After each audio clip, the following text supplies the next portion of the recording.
welcome back to my YouTube channel. This is അമ്മയുടെ പൊന്ന് YouTube ചാനലിലോട്ട് എല്ലാവർക്കും സ്വാഗതം.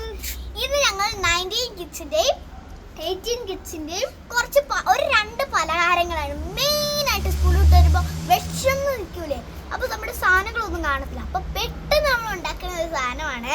ഫസ്റ്റ് ഞങ്ങൾ 19 കിഡ്സിന്റെ 18 കിഡ്സിന്റെ അമ്മമാര് അയ്യോ മക്കള് വരാറായല്ലോ ഒന്നും ഉണ്ടാക്കില്ലല്ലോ എന്നും പറഞ്ഞ് ആദ്യം പോയി ഉണ്ടാക്കുന്നത് ഈ സാധനമായിരിക്കും. ഓക്കെ ഗായ്സ്, എന്റെ അമ്മാച്ചനും കഴിച്ചോണ്ടിരുന്ന സാധനമാണ്. അവർക്ക് ഭയങ്കര ഇഷ്ടമായിരുന്നു ആ സാധനം.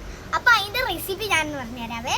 ഫസ്റ്റ് നമ്മൾ കുറച്ച് അരി എടുത്തിട്ട് കഴുകിയിട്ട് അതിന്റെ വെള്ളം നമ്മളൊന്ന് ഊറ്റിയിട്ട് അത് നമ്മൾ വരട്ടണം. ഇതിൻ്റെ അകത്ത് ഇട്ടിട്ട് ചട്ടിയിട്ടിട്ട് വരട്ടണം, നന്നായിട്ടൊന്ന് വരട്ടണം. വരട്ടി കഴിഞ്ഞ് ഒരു 5-6 മിനിറ്റ് കഴിഞ്ഞ് അത് എടുക്കണം. നല്ല ക്രിസ്പി ആയിട്ടുണ്ട് ആ സാധനം. ഞങ്ങൾ വരുത്താൻ നിങ്ങൾ ഇത് നോക്ക്, ക്രിസ്പി അല്ല നോക്ക്. കേട്ടില്ലേ, ശബ്ദം കേട്ടില്ലേ? ഓക്കെ, അപ്പൊ ഇത്ര അടുത്ത സാധനമാണ് ആ ഇതേപോലത്തെ സാധനം. അത് നമ്മൾ കളയല്ല, അത് തീർക്കാനും പാടില്ല, ആർത്തി പിടിച്ചൊക്കെ തിന്നാൻ പാടില്ല. അതുകൊണ്ട് തന്നെ ഒരു ഉപയോഗം കൂടെ ഉണ്ട്. ഇത് നമ്മൾ പല്ലൊന്നും ഇല്ലാത്ത പിള്ളേർക്ക് കൊടുക്കാം. ചേച്ചിക്ക് ഫ്രണ്ട്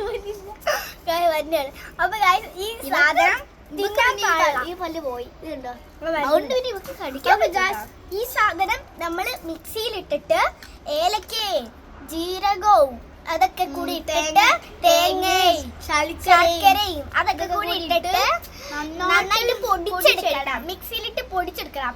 അപ്പോൾ സാധനം കിട്ടും. ആ സാധനം ഞങ്ങൾ കാണിച്ചിട്ടെ. ഇതിന് നല്ല മധുരം ഉണ്ട് കേട്ടോ. ആ ശർക്കര ഒക്കെ ഇട്ടപ്പോ നല്ല മധുരം ഉണ്ട്. ഞങ്ങൾ കഴിച്ചു കാണിച്ചില്ല.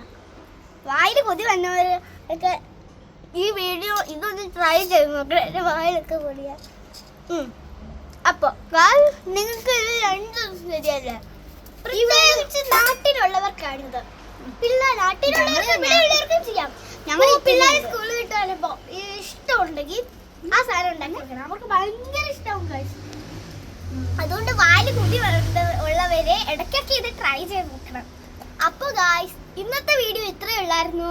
എല്ലാവർക്കും ഇഷ്ടപ്പെട്ടു എന്ന് വിചാരിക്കുന്നു. Love you, by.